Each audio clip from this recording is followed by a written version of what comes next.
கழுத்துல ஃபுல்லாக மேங்கட்ஸு, புழு நிறையா இருந்துச்சு. எனக்கு போன வீக்கே இந்த வீடியோ வந்துச்சு. பட் நான் இன்னொரு ரெஸ்க்யூ வந்தனால மறந்துட்டேன். நேற்று எனக்கு அனுப்பியிருந்தார் மறுபடியும் இன்னொருத்தவங்க. ஸோ இன்றைக்கி ரெஸ்க்யூ பண்ணிடுவோம், விட்டோம்னா இன்னுக்கு மேலே ரொம்ப அதிகமாகிடும் அப்படின்னு சொல்லிட்டு இன்றைக்கி ரெஸ்க்யூ பண்ணியிருக்கோம். இது நீங்கள் பார்க்க 2 வீடியோவுமே ஃபஸ்ட்டு வீடியோ 1 வீக், இது வந்து நேற்று வீடியோங்க. பாருங்கள்.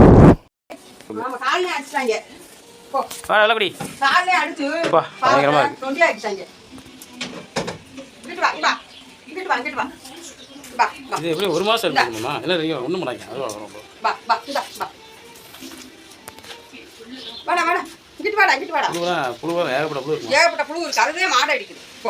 மஞ்சள் பொடிலாம் யாரும் போட்டது? எங்கடா போகிற? வெளியே போக முடியாது. உள்ளே போ, உள்ளே போ, உள்ளே போய் சாப்பிடு போ. போடா போடா போடா, உள்ள போடா, சோறு சாப்பிட போடா. வாட்டு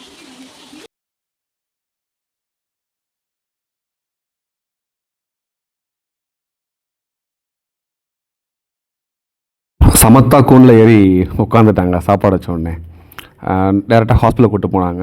போய் நல்லா குளிப்பாட்டிட்டு, ஏன்னா பயங்கர ஸ்மெல் இருக்கும். 1 மந்த்துக்கு மேலே ஆகிருக்குன்னு நினைக்கிறேன் இந்த மேங்கட்ஸ் வந்து. ஸோ குளிப்பாட்டிட்டு ஃபர்தராக அவனுக்கு அந்த புழுவை ஃபஸ்ட்டு ரிமூவ் பண்ணணும். ஸோ அதெல்லாம் பொறுமையாக ரிமூவ் பண்ணாங்க. அது இருக்குங்க நிறையா, பல 100 புழுக்கள் இருந்துச்சு. ஸோ அதெல்லாம் ரிமூவ் பண்ணிவிட்டு ஃபர்தராக அவனுக்கு ட்ரீட்மெண்ட் வந்து நான் தான் ஆரம்பிக்கணும். ஸோ அவங்க டாக்டர்ஸோடைய அட்வைஸ் வந்து கொஞ்சம் லாங் டியூரேஷன் ஆகும். பட் நீங்கள் ப்ராப்பராக க்ளீன் பண்ணால் கொஞ்சம் வேகமாக ரெக்கவர் ஆகிறதுக்கு வாய்ப்பு இருக்குன்னு சொல்லியிருக்காங்க. இன்னும் புழு கொஞ்சம் இருக்குங்க உள்ள.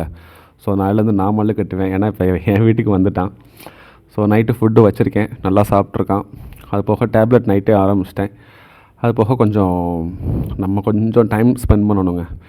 ஏன்னா அவன் ஃப்ரெண்ட்லி தாங்க.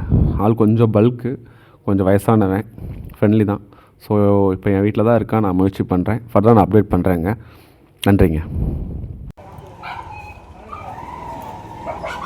நீங்களும் பிடிச்சிக்கோண்ணே, வெயிட்டு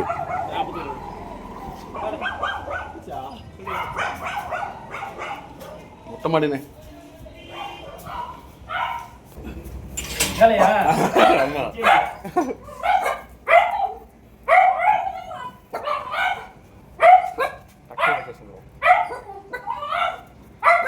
அதெல்லாம் கோவலை தூக்க சொன்னேன்.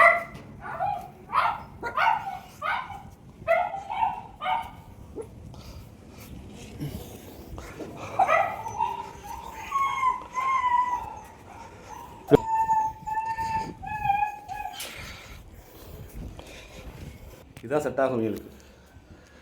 தண்ணி மட்டும் வச்சுருங்க.